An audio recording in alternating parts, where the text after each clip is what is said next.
Hi, I'm Jeff Cohen, the Economist running for Congress in the Illinois 9th District. Thank you for being here today. I'm here to discuss affordability and the three pillars on which my agenda is built: income, healthcare, and housing. But before I begin discussing the economy, I want to acknowledge Governor Pritzker and others who've called for the immediate removal of Homeland Security Secretary Kristi Noem. Lawlessness at the hands of an agency meant to uphold the law is emblematic of the colossal damage that Donald Trump is doing to this country. So I'm here in Evanston outside the historic Lorraine Morton Civic Center. Why today? Because 1 week ago, reality happened. Millions of Americans who got their health insurance through the Affordable Care Act lost their ability to pay. A typical young family here in Chicago who got their insurance on the exchange is now paying twice as much in their premiums. That's usually on the order of about $25,000. That is if they don't drop out. And we will all pay for this. There's no escaping the cascading effects.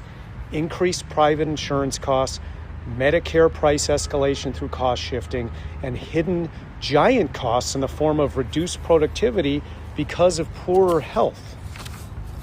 So affordability is three things: healthcare, income, housing. Now, I have no doubt that every other candidate in this race can say the word affordability like it's magic. I mean, hell, Donald Trump has started saying it. But I've spent 30 years working on economic problems, and I can tell you that affordability is not a talking point. These gaps, income to the cost of goods, income to healthcare, income to housing costs, these gaps are why a 79-year-old tells me they're working at a call center as a retirement plan.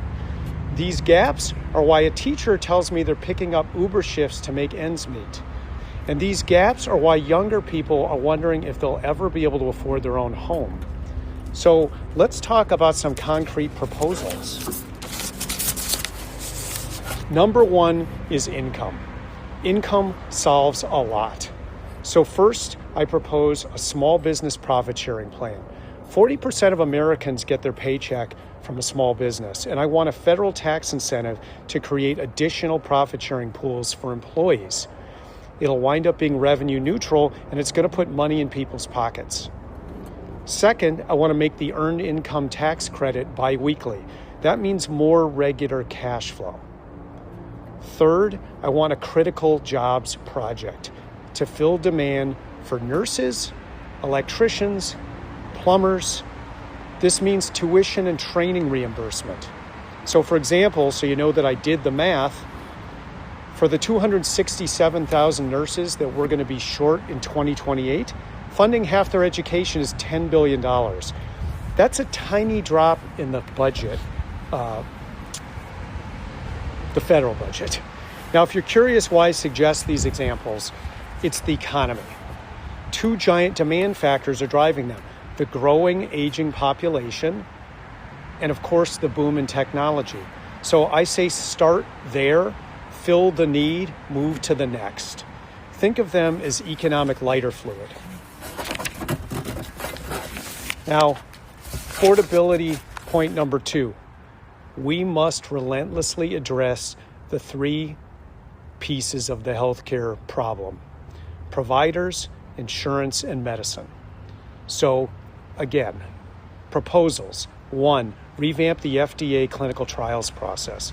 We should be using the lessons we learned from COVID, which is that it's possible to move many drugs through the system faster and cheaper.